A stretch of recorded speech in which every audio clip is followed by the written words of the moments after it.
Well, hey everyone, welcome into Pushing the Limits. This week I have the incredible genius Dr. Sam Shay, who is a repeat offender on the show, but it's been a few years, Dr. Sam. Welcome back. Thanks, Lisa. Repeat guest slash offender to the Yes. functional person world, right? Got it. It's wonderful to have you. You are just a luminary in this space, and you have like we have so many directions that I could take this conversation, but we've sort of picked one out of your repertoire of a million things that you could possibly talk about. Mhm. And today we wanted to do a deep dive a little bit into genetics, and because there's a lot of talk around things like the MTHFR gene, and there's a lot of since Dr. Gary, not Dr. Gary Brecker came on the scene a couple of years ago or so, a lot of confusion in the space and an oversimplification perhaps of the methylation cycle, which is a really important thing for us to understand, and that's part of genetics, not the only thing, but it's part of it. And so Part of I it. wanted to have a chat to you about all of that. And then, talk also a little bit about functional medicine testing, what it is, and what's the difference between that and genetic testing. And, so we've got lots to dive into, Dr. Sam. But before we, do get underway, would you mind giving us, the brief synopsis of your background for those who haven't heard our first podcast? Sure. So my background in getting into functional medicine is the arc. The overall arc would sound very familiar, just the details differ. The arc is the wounded healer. And when I was born and through my developmental years, age 6, when my first real memories began, it started with my parents' nuclear divorce when I was 6, which me and my sisters were caught in the blast radius. And that was the single most formative experience that set up the trajectory of my life. And the stress and the hostility and my parents did the worst things of like weaponizing children against the other. And yeah, it was just really awful. And then you combine that with lots and lots and lots of bullying, both physical and verbal, at school over a 10-year period. And so it was emotional war zone at home, a physical war zone in school, and felt just unprotected and unheard and kind of left adrift. And so I developed crippling insomnia from age 6 to 18. In fact, it stunted my growth.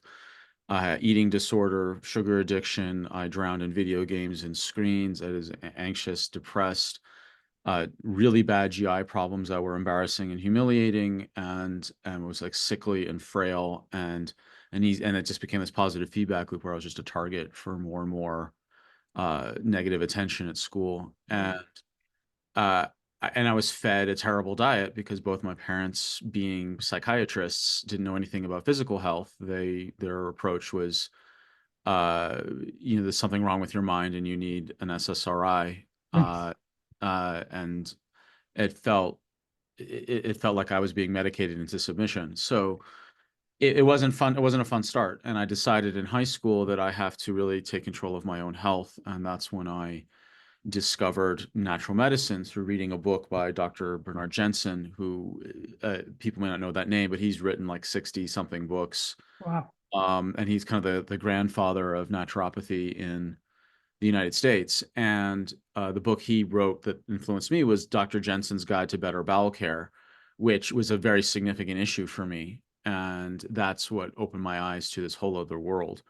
And I was supposed to be the third generation medical doctor because my father's father was a famous medical doctor. And I knew since I was a child I was going to be a doctor, but I didn't know I was going to take a sharp pivot into natural medicine. So I went into college fully focused on getting my pre-med plus a writing minor and a holistic health extracurricular degree on weekends and evenings, and then became a chiropractor, studied functional neurology, nutrition, moved to New Zealand to practice. And I lived in New Zealand for 8 years, and I got my acupuncture degree also at AUT, Amazing. and then started really fully into functional medicine and functional genetics. Functional medicine really in 2014 when I ordered my first thyroid test for a client in New Zealand who was sitting in front of me. and this woman had a goiter, and I had never Oh, seen a wow. goiter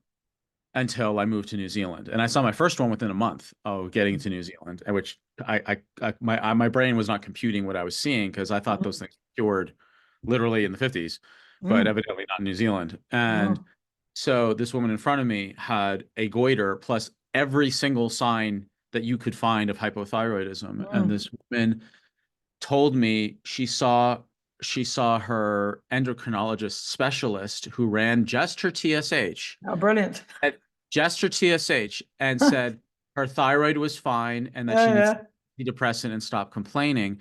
And it's very Oh, rare I get angry in front mm, of a patient, like angry, and I fought with every fiber of my body not to explode, not at mm. her, but at this specter of Endocrinologist. technologists. And Mm, through gritted teeth and glare, like she was a little alarmed because she saw my facial expression change by just how outraged I was. But through gritted teeth and as calmly as I could, I said, I swear to you, I will find you a better thyroid test. This is mhm, not right what happened to you. I promise you, I will find something better. mm. And Wow. it took me a while to calm down because it was just this medical gaslighting Yeah. that is so wrong. It just And so everything. common. And so Yeah. common. So I then found NutriSearch, who was in Napier, They're and they brilliant, had brilliant people. Shout out to everyone over there. absolutely, and they had a thyroid panel that was like amazing. That they Yeah. had, yes, they had TSH, great, fantastic, Yeah. hooray! TSH.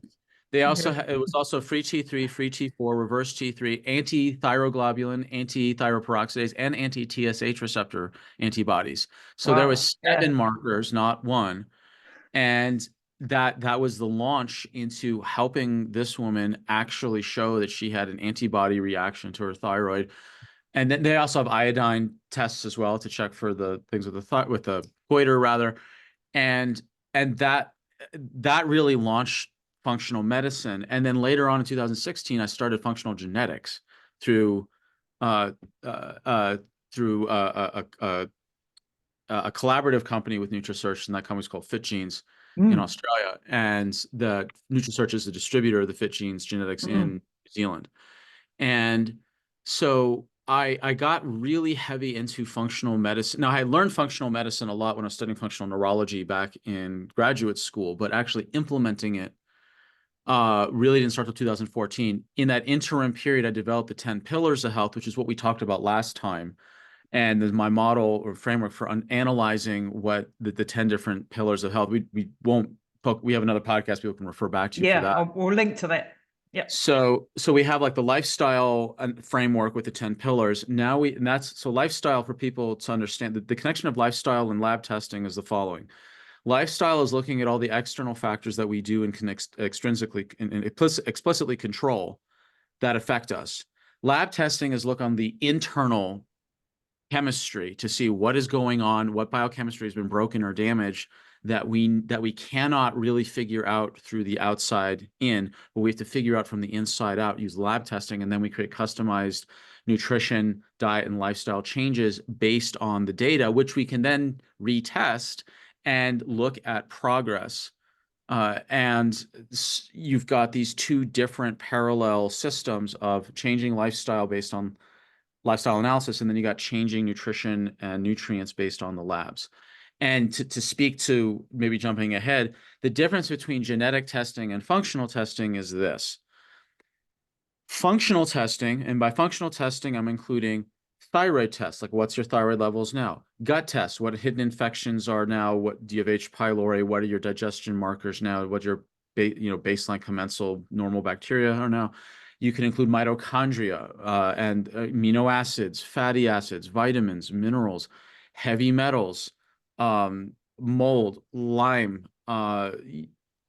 SIBO, food intolerance testing, uh, Organic acids sex and hormones, omega yeah, indexes. Yeah. all fatty acids, Yeah. blood sugar markers, anemias. Those are all what I call thumbprints of what's happening now, like right now, right now, now. That is, so you have a window, like what is the snapshot that your body is in at this moment? Genetics is not that. Genetics is where is your ideal lifestyle? How can you ideally live based on your genetics? And also, what are the fracture lines? What are the fault lines? What are the vulnerabilities that you have to live a certain lifestyle, diet, nutrition in order to avoid those things manifesting as much as possible? Because if you don't, they will. Yeah. And so everyone has genetic superpowers and genetic kryptonites. Hmm. So what the connection between the two of functional testing and genetic testing is that genetic testing will give you the roadmap of how you should ideally live and what you need to watch out for and exact things of what to do. And the functional test will tell you, where are you on that roadmap? Where Yeah. are you now? And so if you combine the two, that's ideal. Yeah. Yeah. And yeah, that's how you connect the two. Yeah, and I think this is just such an important point because your genetics are what you were given from mum and dad, right? And it's your blueprint, but it doesn't tell me actually, have you been exposed to a toxin or a heavy metal that's now changing the expression of those genes, which is the epigenetic part, epi meaning above and looking down Mhm. on genetics, if you like. So it's a combination of genetics plus epigenetics. And when we're looking at our functional medicine testing, we're seeing actually what's happening. So to give an example, you might not be a person who genetically is very good at handling carbs. You may be better on a keto or Mhm. high fat diet or something like that. However, you've got some problems in your gut and your gallbladder's not working and you can't manage the fat at the moment. So that would be where we'd go, okay, genetically you're programmed this way, but you've got this actual disease process or this pathology going on at the moment. So we need to take care of that. And then this is your ideal diet once we've got that under control. Is that a sort of good? What you've described is the exact answer. I have a term for it. It's metabolic barbed wire wrapping your genetics. Love it. Metabolic barbed wire. And so what you've described is the exact thing that I've shared in other contexts and other frameworks where you've certainly had this before with some of your clients. I've tried every diet and none of them work. Mm, You've all heard this, okay? yep. But what you've described is exactly why we would look at both genetics and functional testing, because genetically, one of the benefits of, say, that the genetics test from out of fit genes, you can determine, are you keto, Mediterranean, high carb, or paleo? So if someone's genetically keto, but they have a problem, like you said, with their gallbladder, they can't, or their pancreatic lipases, or with their carnitine shuttle, where they can't move fats into the mitochondria, or their mitochondria is damaged and they can't burn the fats, despite how good the gallbladder, the pancreas, and the carnitine shuttle is. Then you have this mismatch between you're genetically wired to burn fats, but you can't digest, absorb, and or utilize them. So if you eat fats, you don't feel well because you can't handle them metabolically, but genetically you're starving for them. Yeah. So, and then on the other side of that, it's also true in the other end. So if you're a high carb person genetically, but you have a candida infection, Mm, you eat high carbs, you're going to make that candida just have a buffet and it's going to bloom and cause all sorts of problems, even though genetically you're wired to more adaptable to higher carbs. You can't do that until you deal with the candida. So no matter what, if you're at a low carb diet, you help limit the candida, but you're genetically starving. But yeah. if you have high carbs, you're feeding the candida even though you're supporting your genetics. So you have to have one set of diet and protocols to But that defang thing, the metabolic barbed wire of the candida, and then a different return to your original better diet. No different than totally different set of protocols to defang the fat metabolism problems. If you're a keto person but you have fat metabolism, you defang that barbed wire with different diet protocols, then you can return back to your genetic normal. that's So so gold. That's gold. this is why you would do both. You would Mm, do both. Or one example of why you would do both is if you're one of these people, like, no matter what diet I have, it's terrible. I feel awful. mm. And that's where both would come in. Yeah. And like the thing with genetic testing is that, everybody should do some form of genetic testing at some point in their life because it is a user manual for the rest of your life. That part doesn't change. So from investment perspective, from a resource perspective, doing your genetics at some point and having that in the library, and you can do that with your kids even, because then you've got this library. This is not going to change. The epigenetic expression of those genes changes over time and what you're exposed to, but having that blueprint, I call it like the user manual. Here's how to operate you the best. And then we can layer on, as diseases or problems arise in our life, do the functional medicine testing. If you're having gut issues, we do a microbiome test, or if you're doing thyroid testing or whatever we're doing because you've got an issue with that area. But you're keeping that library. It's like the architect's blueprint for a house. You need to keep that in storage, right? Where did he put the whatever, the wiring and the thing? Because we need to know that. And I've got, different genetic tests that I've done with myself and with hundreds of patients now. And I'm constantly referring back to them, and because there's a lot of genes in there, I forget now which one did I have of that variant. I need to go and re-look up it and then go, now is that influencing the thing I'm experiencing right now? So it's the sort of thing you have in your reference catalog that you just don't lose, and you keep it and you pull it out. And then there are different companies that test different things, right? So not every company is got the same genes that we're testing. And like recently, Gary Brecker has broken onto the scene, who's a very famous American, incredible man, or incredible brain. Absolutely, he's really good. He's a really good teacher. Very good. But there's an oversimplification of the methylation, which is one of the things that we look at as a crucial thing in the body.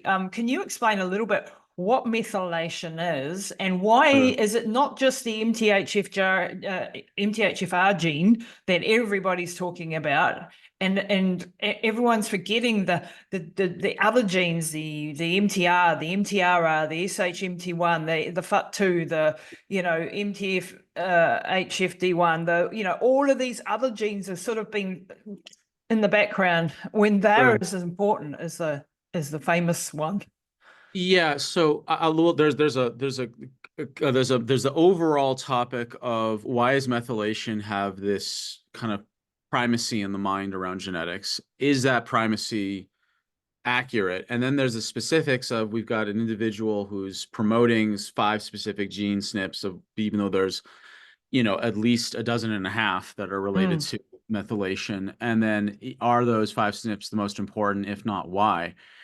So just to start with methylation. So methylation is a methyl group in organic chemistry, is a carbon and 3 hydrogens. So carbon is the baseline connector block of biological existence, or organic matter. Organic is literally, there's carbon, as opposed to synthetic, which is non-carbon, like silica or something. So carbon has 4 attachment sites to it. Like, imagine a glorified Lego piece that has 4 connected sides to it. So it's the universal building block. Now, a methyl group has a carbon and 3 hydrogens, which means there's 1 spot available to bond or connect to another molecule. And hydrogen being the smallest single whole element on the periodic table, it's the smallest one. This means that you can just like tack on this carbon and 3 hydrogens as a little like marker. It's a tag.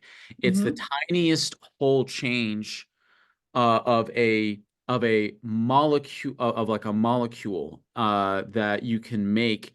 That means it's not going to bond anymore. You can put like an oxygen hydrogen, but that oxygen hydrogen now has a polar end and it can interact with chemistry. But a carbon and 3 hydrogens that then's tacked onto something else, that kind of seals the reactivity, so to speak. So methyl grouping, a methyl transferring methylation is used by the body to tag things. It tags DNA, it tags hormones, it tags detox pathways. Methylation is a massive like you go to the grocery store and they got that little label thing they just stick on the side of a box. That's methylation. It's tagging. It's putting the barcode. It's. I'm trying to. So you know what to do with it, so that your body knows what to do with it. Yeah. Like there's probably a couple of the metaphors out there, but I think the sticky label on the barcode is probably the easiest one to conceptualize. So it's important. It's a super important thing in the body to do. But is it the most important? Not really, because what happens is that Gary Brecka is, he's a really good. What I like about Gary's work is that he's a really good explainer of things. He Yeah. uses simple language and very simple metaphors. He has a very interesting perspective as a kind of a medical actuary specialist, meaning he looked at medical reports, not as a doctor, but as a kind of as like an insurance person. So he Mm. has viewed thousands and thousands and thousands of medical records, which is not nothing. It's a very No. interesting window into medicine, and I respect his background. It's an unconventional one, and so I just want to make it very clear before I criticize him into the ground about what he's done with the methylation piece. I think his voice has real value. I just think he oversimplified radically. And so what he did is that he went on to Joe Rogan in December of last year and talked about all you need to test in genetics ever are these 5 genes out of methylation. And I Mm. was like listening to this and like screaming into my phone of like, what are you doing? I was so upset. I was so upset. I literally recorded I went and worked with a geneticist from FitGenes to gather all the research and like created an entire slide deck and recorded 3 separate podcasts with 3 separate podcast hosts, and just like showed the research after research and went through the pathways and all the rest of it, showing the following. Number one, methylation is downstream from inflammation. Mm. So methylation is important, but it's not as important as inflammation. And I'll use the grocery shopping metaphor to illustrate this. So methylation is important to tagging. Okay, that's on a normal circumstance when everything is working and shopping in and out. But what if the store is on fire? Does it really matter to label the stupid products? Does it really matter if the Yeah. store is on fire? Good Absolutely analogy. does not matter. So the body has priorities. Methylation is super important when everything's going great. But when stuff's not, you've got other things to deal with.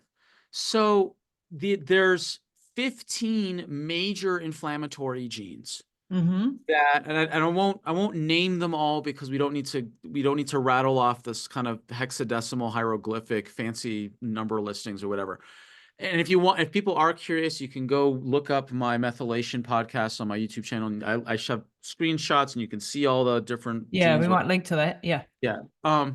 So there's 15 of them that are more important than methylation because inflammation controls methylation. Also, there's 3 major genes that control quenching free radicals in the mitochondria. Now, mitochondria are the energy producers of the cell. 10% of your body weight are mitochondria to make imagine like if like you're in New Zealand, like Hamilton, imagine Hamilton is a cell, like the cell is a micro city. Well, 10% of the weight of that cell is the mitochondria. That's the power. Mm. 10% of Hamilton was the electric grid, with like the electric plant. So in the mitochondria generate 95% of all the free radicals because when you are like building a campfire and you throw a log on there, there are sparks. Free radicals are sparks. So when you have a mitochondria power plant and you shove fuel into it to burn for energy, which is exactly what it does, but the fuels in this case are proteins, fats, and carbs, you burn energy in this electric factory, you create sparks, lots of them. They're called free radicals. And so there are 3 genes that code for the enzymes to put out the sparks so your factory doesn't catch on fire. Yeah, let's And go over those because they're quite important, these ones. so MN-SOD, which stands Mm-hmm. for manganese superoxide dismutase, Immune and sod. so Mm-hmm. MN-SOD. And I have a video called on my YouTube channel called Mr. Sod. And I have this cute picture of this happy janitor because Mr. Sod, I mean, obviously MN Sod, but Mr. Sod, happy janitor, he's the head janitor. He's the head janitor. So he is required first before his 2 underlings, GPX1 called glutathione peroxidase, and CAT, which stands for catalase, mop up the rest. So what these enzymes do is pretty wild. They take free radicals. And so Mr. Sod takes 2 free radicals, combines them together into hydrogen peroxide, same stuff you get at the chemists to apply as a cut or something. Then GPX1 and CAT, the subjanitors, they take two hydrogen peroxides and then they combine them together to create oxygen and water. Wow. So Makes your it, enzymes neutralizes it. Just not only neutralizes, but makes them beneficial things. You beneficial take things. free Water and radicals oxygen. and you turn it into water and oxygen. Wow. That's impressive. That, talk, talk about Yeah. 100% recycling technology. Like that is incredible. So if those genes are more important than methylation, because if those genes are, if you have a red or yellow variant, meaning that Mr. Sod or his underlings are slow or injured and they just can't get to the sparks fast enough, Or or out of they step because or out of one's step, good. yeah. Yeah. One's What good and one's happens is not. the factory catches on fire and your labeling of the things is irrelevant because things are on fire now. Mm. So that's so Gary's pronouncement that these 5 genes are the most important is categorically wrong, because those genes are the 5 that he said are downstream. For the record, he mentioned MTHFR, MTR, AHCY, and COMT. Now, the other thing I have a problem with is that he mentioned AHCY, but here's the reality on AHCY. When you actually do a little bit of research on It's nice AHCY, and B3. it's you just literally, it is one of the least genetically varied genes in all of mammalian genetics. So to actually find a variation on AHCY that you would need to support it with more stuff is extremely rare. And the answer is always the same. It's B3. That is literally nothing to write home about. That is in every multivitamin like ever. So why it's even included is beyond me. And that he says, oh, it's for mood. You know what's better for looking at mood is the MAOA genes in COMT. Now, COMT is an important gene. Is it the top 5? No. Yeah. But Well, I would yeah, say it's it's a like a pretty high top one. dozen. I Yep. put in like a top 10, top dozen, but I would not put in the top 5. So, and then I can on and on, like the liver detox genes and the vitamin D receptor genes, meaning how They're well you key. use vitamin D. Those at worst, they're bidirectional in their importance with methylation, meaning that one influences the other based on the circumstance, or at best, liver and the VDR genes control the methylation genes. So there's some ambiguity, but at a minimum, it's bidirectional, that there is no authoritarian power of one over the other in terms of importance. So so those are my quiet criticism of Gary's work, and he's charging like 600 US for 5 genes, which is For 5 insane. genes. Wow. For Yeah. 5 Yeah. genes, which is it's insane. So Yeah. But you can get a lot what? cheaper and get 100 or Well, more. I wouldn't. So that well, he's charging. Well, he's charging for that in his kind of like group analysis thing. So there's some people that do charge more for like 150 genes, but you're actually getting way more data. Like I would rather someone spend 1,000 or 1,500 US for 150 higher priority genes, and also that includes the methylation genes, than 600 for 5 that are not as important as you might think. And to your point, what you said earlier, genetics is the single highest value investment in testing one can ever do without even a close second, because genetic results are permanent. Permanent. Yeah. The It's not a functional test, snapshot. yeah, the thumbprint, the snapshot is incredibly valuable with the functional testing, the mitochondria, the hormones, the gut testing, all that.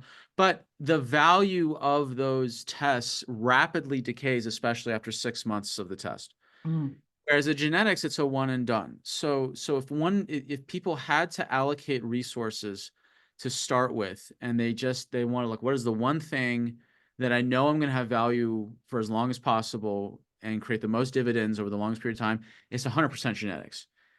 That's where that's one reason I love genetics so much, is because it's the one test I can say with absolute confidence you will never waste your money doing a really good genetics test. That you will never waste your money, and the value is whatever you spend now, whether it's 600, 1,000, 2,000, just divide that by the number of decades or years you plan on living, and it's amortized, it just becomes very, very little because the value doesn't change. Yeah, and that's why you've got to have it, keep it in your library, don't lose it, keep referring to it.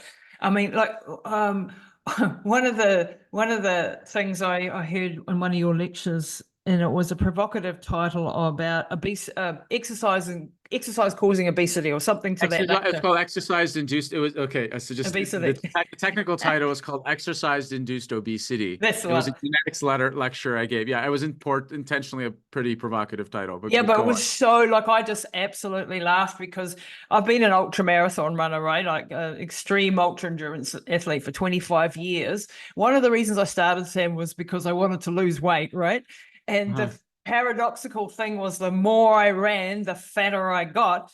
Yep. And I ran Yep. to New Zealand at one point doing 500 kilometers a week. Like we're talking, like 70 Ks a day. And I got fatter for my troubles and lost all my muscle and Yep. massive inflammation, massive dysregulation of my cycle, because I have, and when it comes back to the genetics, which I only studied later, right? I didn't know this at the time, of course. Genetically, I have very poor detox genes. My GST family genes are an absolute complete disaster. And things like my 9p21 gene, which, like the quality of the lining of your blood vessels, and my inflammatory markers are just a complete not a disaster. So I got fat for all of my efforts, and I've seen this over and over again. And you just really put the nail on the head. It was these few genes, and I'm like, oh yeah, that's it. That's Would you it. like me to just explain briefly the connection of liver and inflammation and all that? Yes, please. So the reason what happened was that in New Zealand, I had several case studies of, and who particularly stood out was two men and one woman, that they started working out a lot and they got fatter. Yeah. And then not only that, but both men developed man boobs, and she lost her cycle. Like Mm. everything was sideways with her cycle. So I was like, okay, there's something very strange going on here, and I suspect that they've got some problems with estrogen detox Mm. genetically and their inflammatory control. And so we ran their genetics, and sure enough, they had a specific set of inflammatory genes that had bad versions of those genes in them. So what happens is that when you exercise, if done correctly, is net anti-inflammatory. Now, key Net. phrase, if done correctly. Mm-hmm. Not And ultra net. marathons. And yeah, I'm not a fan of it. I grew up outside. Well, this is what we talked about last time, years ago. It was like I grew up outside Heartbreak Hill on the Boston Marathon. Oh And yeah. and these people, I remember 6 years old, I'm standing with my mom watching them. I turned to my mother, like, Mommy, they look sick. And she being a doctor is like, no, they're doing cardio. I was like, Mommy, they look sick. Good for their heart. I'm like, Mommy, they look sick. So these marathoners who look like cancer patients, jogging so rail thin. And by the way, that's I say that in half jest. The difference between a cancer patient and a marathoner is the marathoners have thighs. And I'm not And they joking. can be fat as well. Yeah. So because what happens in marathoning is that they're exercising so much, they're getting this constant stream of cortisol, which will eventually erode Mm. muscle tissue to break Hmm. down those proteins and convert them into sugars to fuel all of this stressful activity.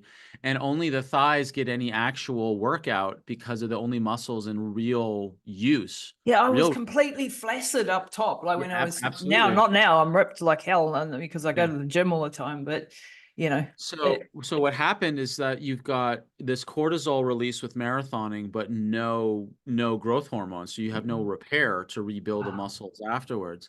Mm. But with these patients of mine, what happened is when I ran their genetics, they were massively pro-inflammatory, and they also had the inflammatory genes for their liver, specifically the CRP genes, were also had variants, means they had higher risk of creating inflammation in their liver, which is important when you Wow. combine with problems with detox genes, particularly GST genes Yeah. that are most important for removing estrogen. So what happens? Mm. If you overexercise, whether it's going to CrossFit every day or marathoning or whatever, you become net pro-inflammatory. Now, if you are genetically already pro-inflammatory, you create more inflammation than normal.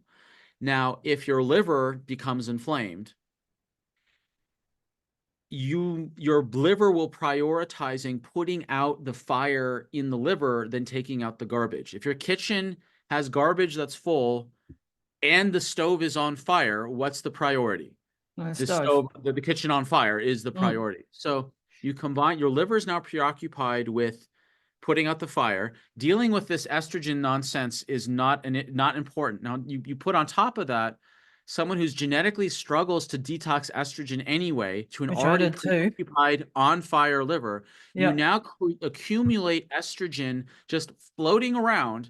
So what happens if you have excess estrogen floating around? Men will get fatter and Man develop boobs. man boobs. Yep. And women, their cycles will go sideways because they're not able to control their estrogen progesterone cycles. And endometriosis, adenomyosis, All sorts fibroids. of complications. Yep. Because All I sorts of ended up with horrific fibroids and yeah. adenomyosis and infertility and, like you name it. And I think, I had a predisposition towards not being able to handle estrogens anyway, or I did. So you add that with the extreme exercise, and I really did myself a service. Totally.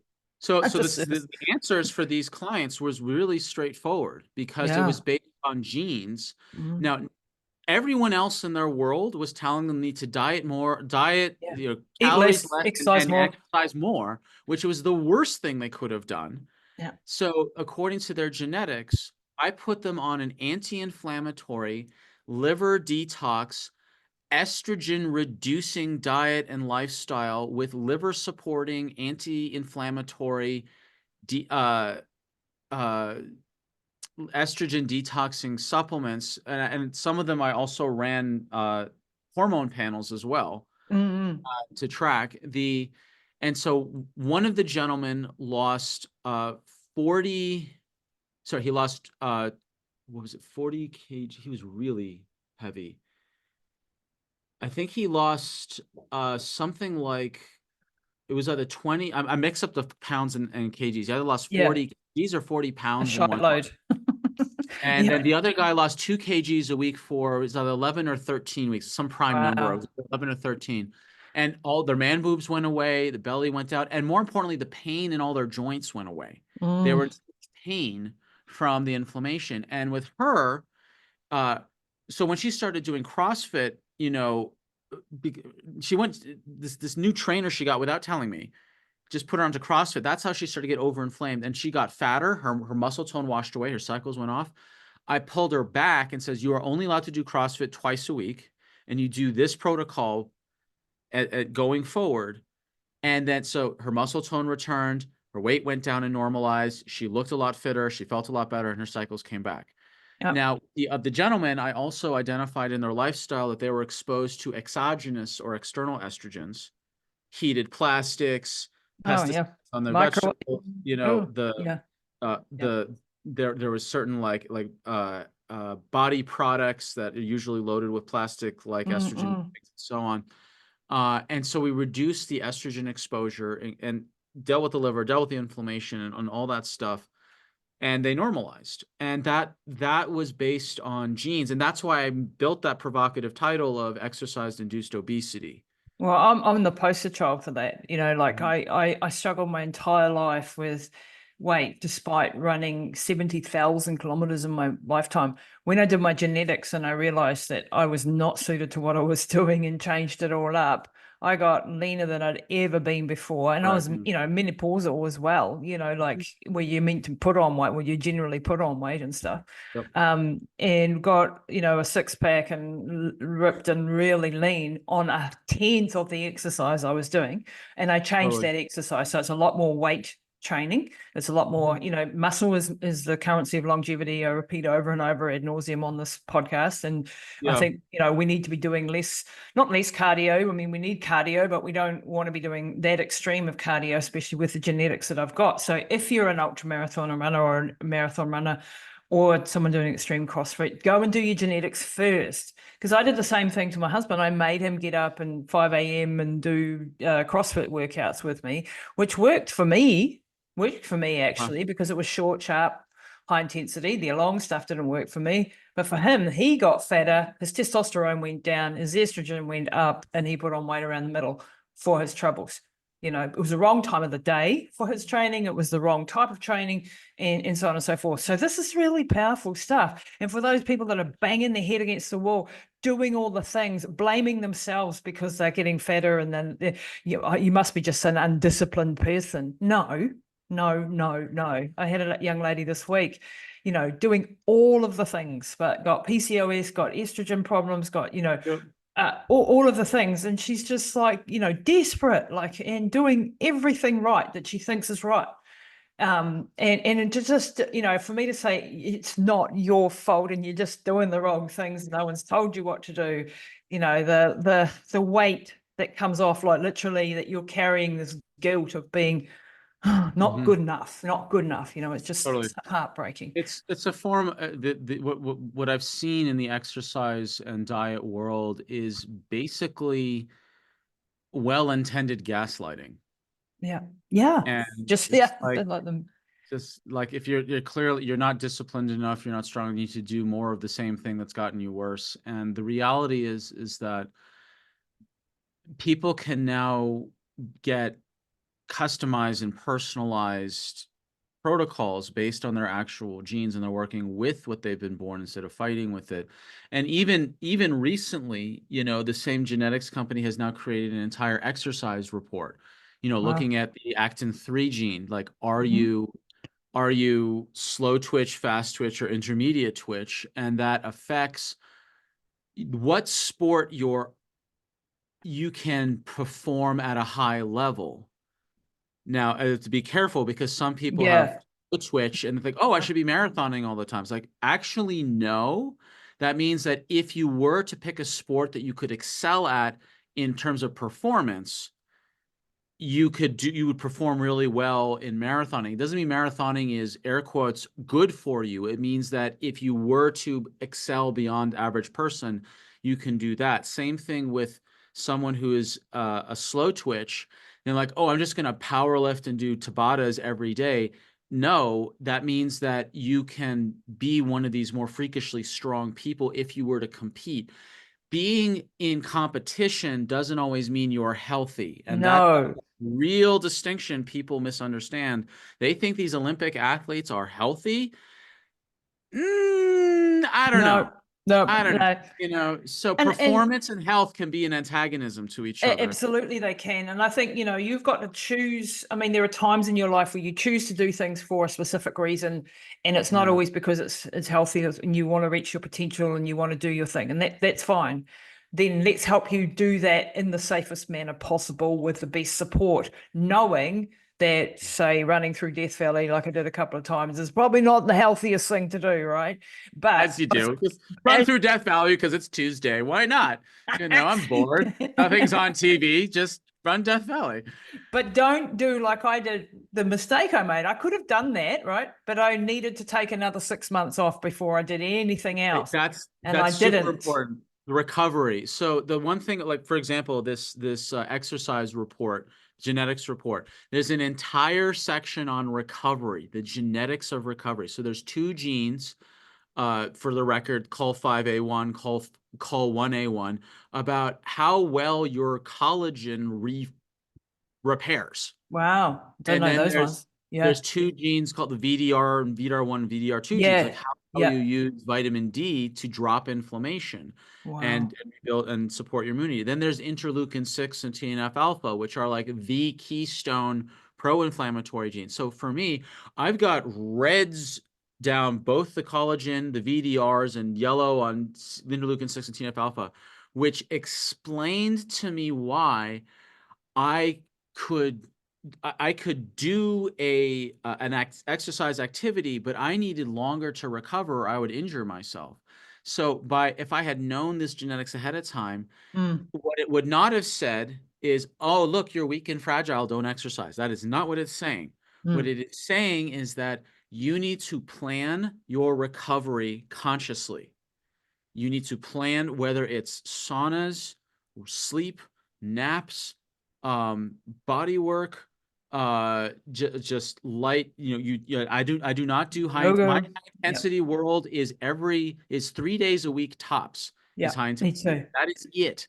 Yeah. And I have very clear recovery protocols. And so if I am forewarned, this means I'm forearmed. So I just accept, okay, this is what I've been born with. I'm not going to get upset about what is, because I like reality. Reality is what it is.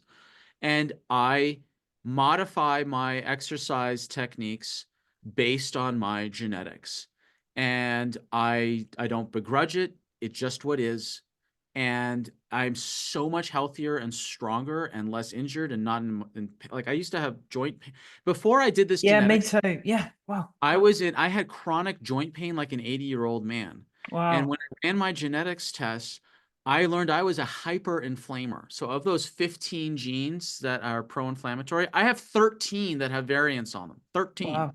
Wow. Wow. So I was just massively overinflaming, and I had to change up my lifestyle, my diet, and my supplements. Now, for example, uh, there's a difference between nutritional dosing and nutrigenomic dosing. So they're different. Mm-hmm. Nutritional dosing is what is, I call it bell curve biochemistry. This is, okay, here's the stats based on research of like, okay, you need a gram of fish oil because that's what the big giant populational studies say. That's nutritional dosing. That's not bad to understand. It's just not specific to No, no. you, Yeah. because Mm. I'm somewhere on that bell curve. Nutrigenomic dosing is what what is the volume of the same nutrient that actually not only just provides widgets to the machinery to operate the processes in the cell, but actually, and if you give enough of a certain nutrient, you actually change the genetic expression to change the machinery. 1 gram of fish oil will help with inflammation by supporting the existing machinery. But if you go over 2 grams of fish oil, now you just got to be careful. You're not about to have surgery. You don't have any particular like clotting issues. Like you got to, before you go to these higher doses of some of these things, it's important to work with a practitioner. But if you give higher than two grams of fish oil, you actually encourage the inflammatory Yeah. genes to behave more anti-inflammatory. And that was one of the things there's about a dozen different things you can do for inflammation based on the genetics, but that's just one example of, I've been taking 1 gram of fish oil for years and years and years. And then when Not I getting changed, anywhere. not getting anywhere. And then when I changed that, plus a couple other things, my joint pain went away. And Yep. it went away Yep. within a couple months, and that's it. Yep. Yep. So I just did a podcast actually with Dr. Michael Lewis on high dose fish oils for brain mhm. injuries and things. Yeah, That totally. was really fascinating. And yeah, but it is about doing the right amount for you, and that might be a lot more than someone else. Like the vitamin D is a really interesting one. Like I know personally, I've got disastrous vitamin D genes of Maori descent. I guess my ancestors were out in the sun mostly naked a lot of the time, and so we've down-regulated probably our genetics because it's quite common amongst the Are you talking Maori. about the vitamin? Are you talking about the genes for synthesizing vitamin D from the sun? Or are you talking about the VDR genes from The track from brain? VDR, the receptor. So in my case, the activation is okay, but the transport and the receptors are very poor. So, Okay. um, and I've been taking, because I wanted your take on this. I've been taking 10,000 IUs a day because of this, and I'm still not completely moving the needle. It's moved it upwards, but it's still not in the optimal range, despite that huge dose. Am I missing something there? Like, because vitamin So D is huge. Like, it's a there's two. huge. I mean, I put vitamin D as probably one of the most important molecules in the human body. It controls 3 to 5% of the whole DNA, and there's very few things that control 3 to 5% of the whole DNA in terms of activating. Exactly. So with vitamin D, there's two components. One is, well, there's three components. Is how do you get the vitamin D into the blood? And that happens from sunlight, food, or supplements. There's those three pathways. And there's the sunlight pathway. There's about a half dozen or so genes between the sun and and vitamin D3 in the blood.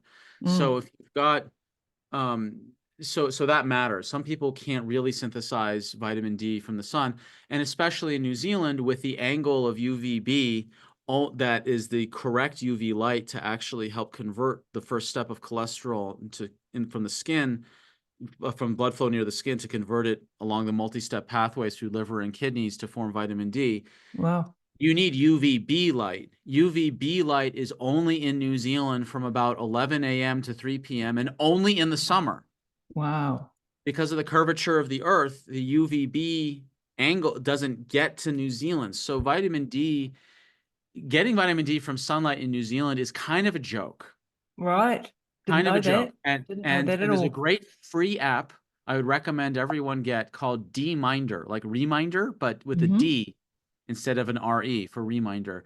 And you put in your location in the world.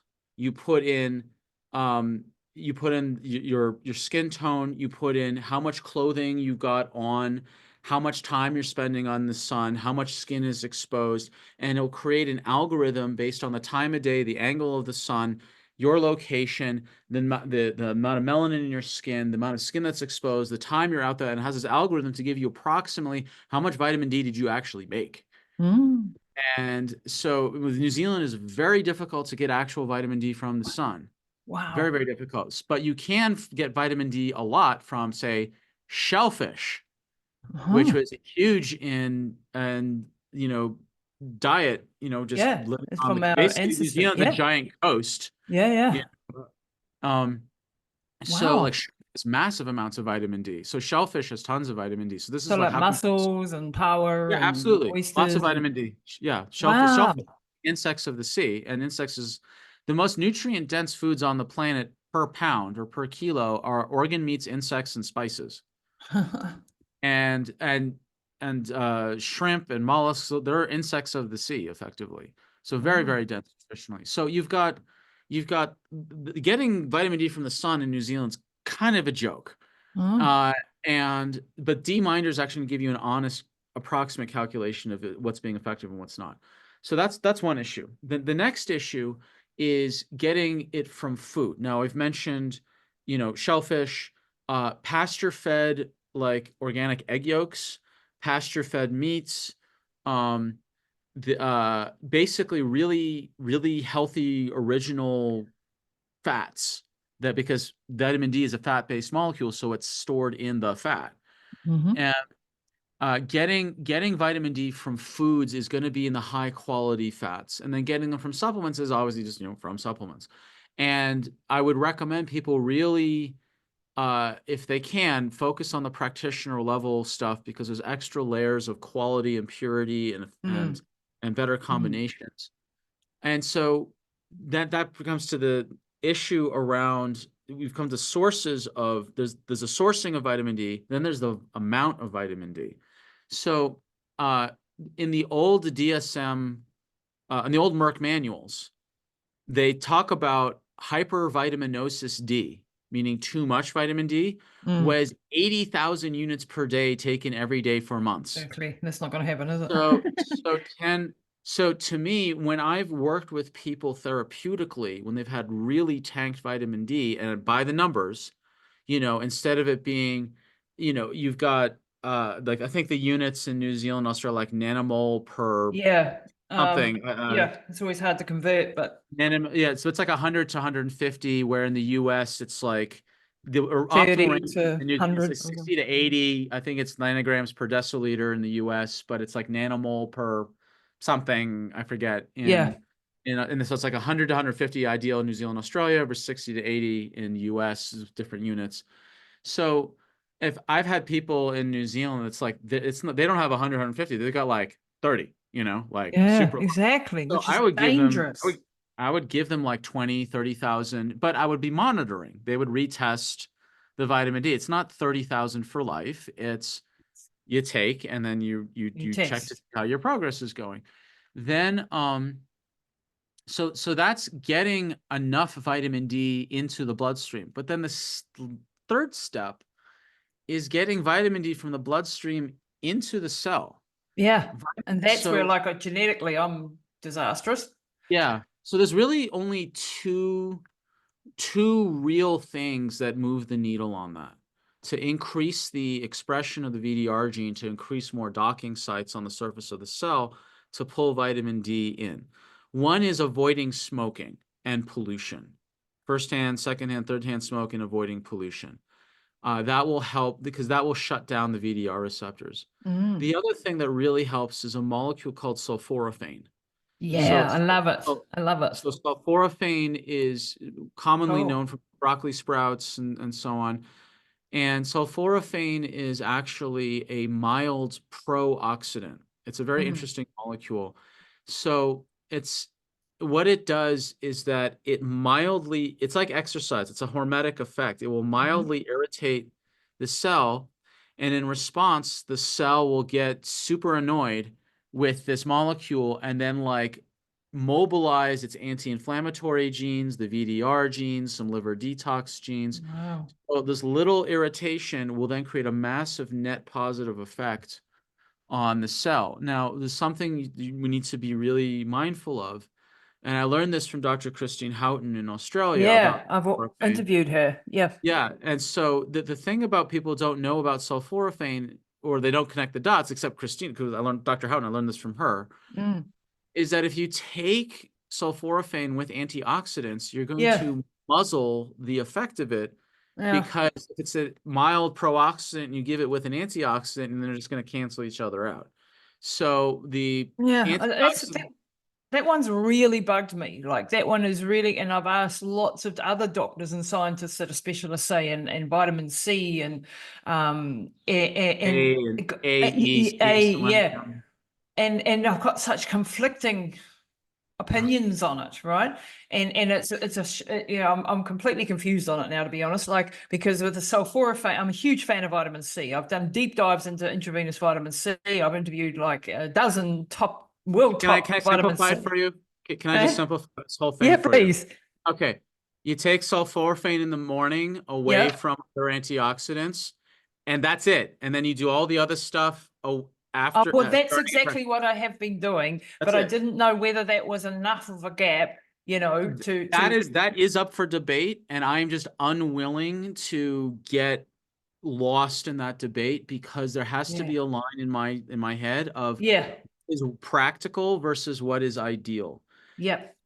Until I see Dr. Houghton tell me you must have such and such delay from when you wake up to your first thing of vitamin C, like an hour later or 2 hours later, or whatever it might be. Ultimately, like when would you ever take sulforaphane? Because food can have vitamin C and all this other stuff. And to my head, it's like you take sulforaphane first thing in the morning, Yep, that's what I do. or you take it mid-afternoon between lunch and dinner.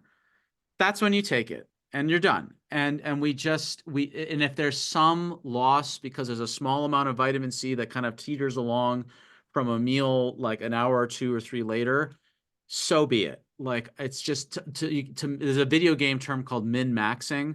Like you optimize. Like you can only go so far with min-maxing without driving yourself crazy.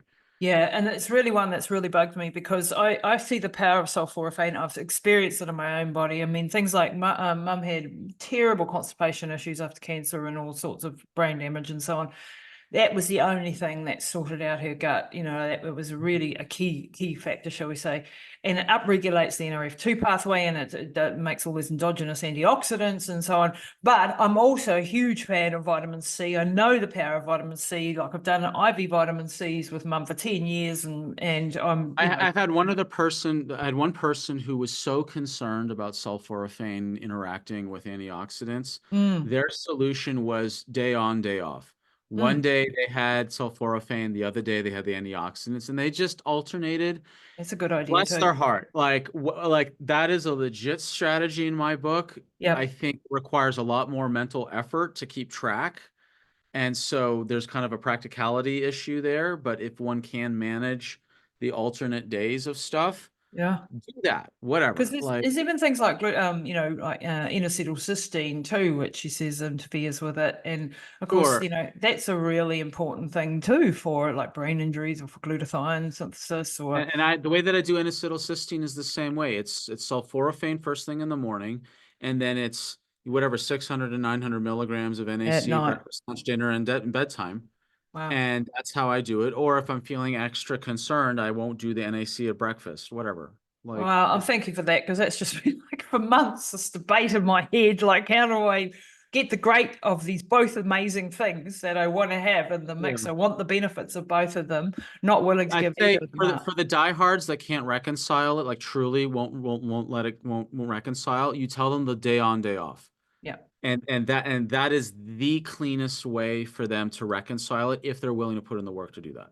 But I didn't actually know that the sulforaphane actually impacts the VDR, the vitamin D Oh, receptor that's expression. to me, that's probably one of the most important things that it actually does. Wow. Okay, now that's even more info for me to. Yeah.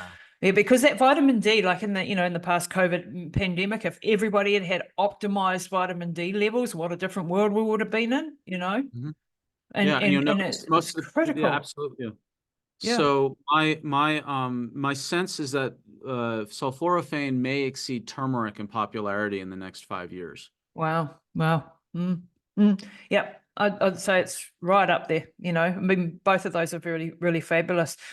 Dr. Sam, you've been absolutely wonderful today. I better wrap it up and take my mum for her morning coffee. But I absolutely the nuance of your the education that you put out, the learning. So listen to your Nutristat webinars, which is one of the tests that we use. It's an extensive test that's going to take me probably 5 years to learn all of it. But The you mitochondria test for those that people don't know. yeah, it's a pretty much everything test, isn't it? But you just bring nuance to the conversation, and that is key because there are all these, simplified versions out in the world, narratives out in the world that I get it. We need to keep things a little bit simple for people who don't understand, in the weeds as much as we are.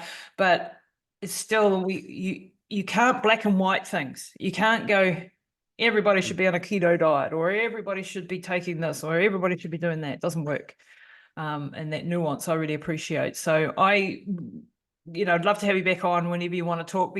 Now, you also work with neurodiversity, kids with neurodiversity and their mums. Not the kids. I work with. So let me We're just with to them, their clarify. mums. Yep. I work with the parents, and Yep. so just to give a sense of if people like what they heard and they want to work with me specifically, so I do the genetics testing, I do the functional testing. If you're New Zealand or wherever, like I have And full telehealth. degrees, Yep.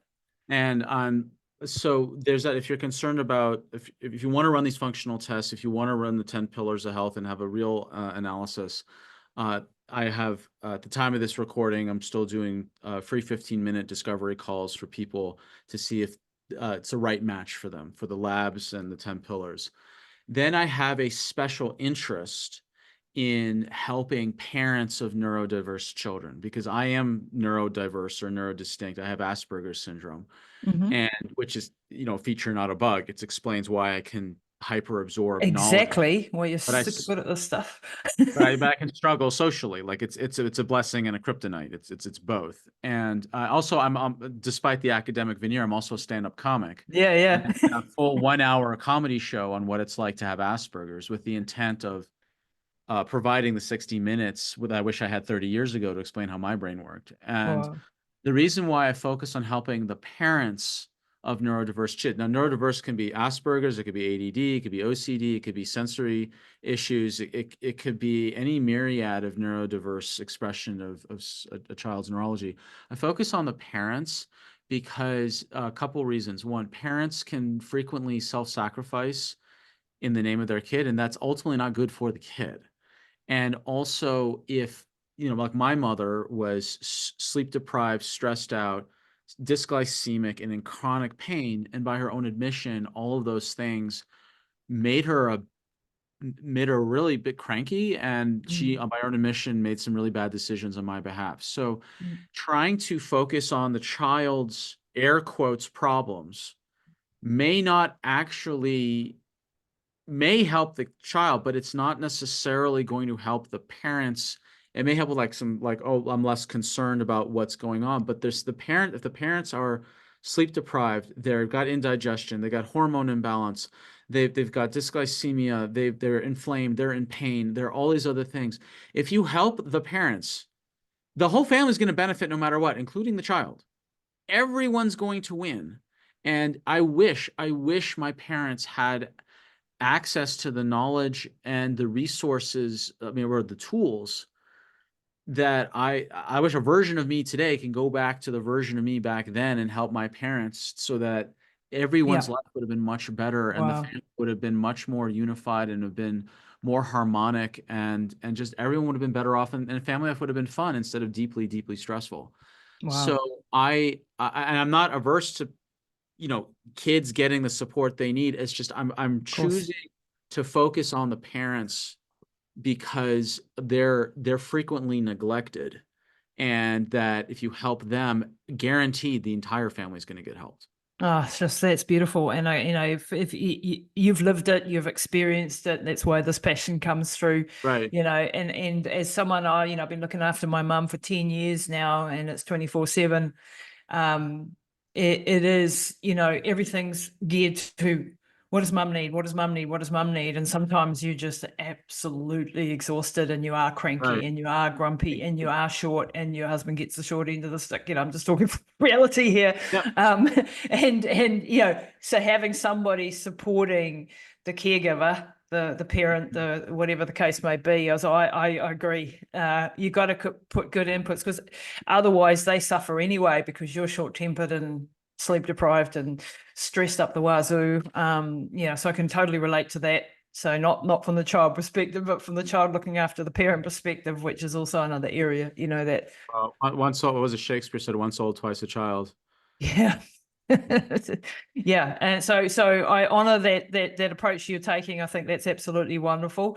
Dr. Sam, you're amazing. Thank you so much for everything you do in the world. You're an incredible person, and I can't wait. I'm going to invite you to come and speak to my longevity doctors group, and yeah, hopefully have more to do with you. And it won't be another 5 years before I have you back on. Right. Sounds good. Thanks, Lisa. I really appreciate it. I appreciate you getting this information out there to everybody. You're welcome. And where can people find you? So, what is the best place to reach out Sure. to you?